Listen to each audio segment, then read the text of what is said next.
گواہی دیتا ہے اس گواہی کے لیے دو آدمیوں کی ضرورت ہوتی ہے. دو آدمی عادل ہونے چاہیے.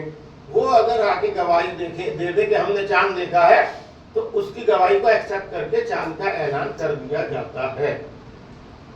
یہ ہر فقہ میں، چاہے فقہ حنفی ہو چاہے فقہ جعفری ہو، جتنے بھی مسلمانوں میں 73 فرقے ان سب کے اندر یہ موجود ہے کہ اگر دو آدمی آ کے گواہی دے دے، لیکن عادل ہونے چاہیے. عادل دو آدمی آ کر گواہی دے دے کہ چاند ہو گیا تو اس کی گواہی کو ایکسپٹ کر لیا جاتا ہے اور چاند کا اعلان کر دیا جاتا ہے. اور ہمارے عزیزان محترم، جس طرح سے چاند کی گواہی کے لیے دو شہادتوں کی ضرورت ہے، دو گواہی کی ضرورت ہے، اسی لیے پروردگار عالم یعنی اللہ کو پہچاننے کے لیے بھی دو کی ضرورت ہے. بغیر دو کے اللہ کو پہچانا ہی نہیں جاتا.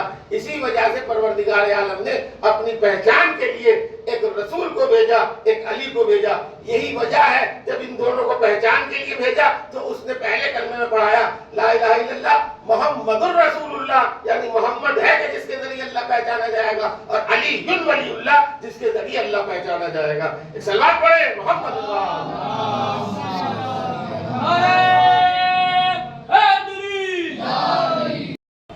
نماز میں خوشبو لگانا یہ فضیلت ہے. تو اس کا مطلب یہ ہے کہ نماز میں جو فضیلت ہے وہ اچھا لباس پہننا یہ نماز کی فضیلت ہے. خوشبو لگانا یہ نماز کی فضیلت ہے. اور انگوٹھی کا پہننا عقیق یا فیروزے کی دائیں ہاتھ میں یہ فضیلت ہے. راوی یہ لکھتا ہے کہ امام حسین جب نماز کے لیے جاتے تھے تو عام دنوں میں بھی لباس پہنتے تھے، لیکن جب نماز پڑھنے جاتے تھے تو بہترین لباس پہنتے تھے. بہترین لباس امام حسین. اس کا مطلب یہ ہے کہ امام جو ہے، حالانکہ جو یہ امام ہے ان کی فضیلت لباس سے نہیں ہے. ان کے جسم میں جب لباس آ جاتا ہے تو اس لباس کی فضیلت ان کی وجہ سے ہوتی ہے. صلوات پڑھیں محمد اللہ. کسی کے پاس رہنے کی بچہ میرا ہے لیکن کم از کم پلے گا تو صحیح، زندہ تو رہے گا، میں دیکھتی تو رہوں گی. کہا یہ بچہ اسے دے دو.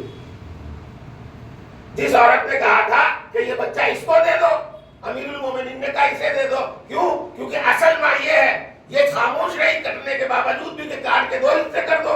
اس کی خاموشی اس بات کی دلیل ہے کہ یہ بچہ اس کا نہیں ہے، اور اس کا بولنا کہ میرا بچہ ہے اس کے پاس رہے جیتا رہے گا میں دیکھتی رہوں گی، یہ دلیل ہے کہ یہ بچہ اسی کا ہے. ماں اپنے بچے کے لیے ہر قربانی دیکھ سکتی ہے، اپنے بچے کو اپنے سامنے مرتا ہوا نہیں دیکھ سکتی.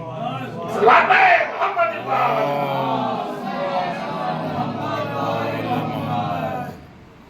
چھوٹے سے واقعات ہیں اکثر آپ سنتے رہتے ہیں. رسول اللہ کے بارے میں لوگوں نے کہ دیکھو یہ حسین ہے، یہ میرا بیٹا ہے، اس کی فضیلتوں کو سمجھو، اس کو جانو. اگر کسی نے اس کو تکلیف دی تو اس نے مجھے تکلیف دی، اور اگر کسی نے اس کو خوش رکھا تو اس نے مجھے خوش کیا.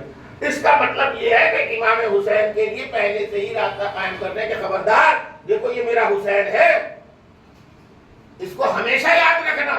اس کے ساتھ کوئی ایسی چیز نہ کرنا کہ جس کی وجہ سے میں غضبناک ہو جاؤں، اور اگر میں غضبناک ہو گیا تو اللہ بھی غضبناک ہوگا. ایک صلوات پڑھے محمد و آل محمد.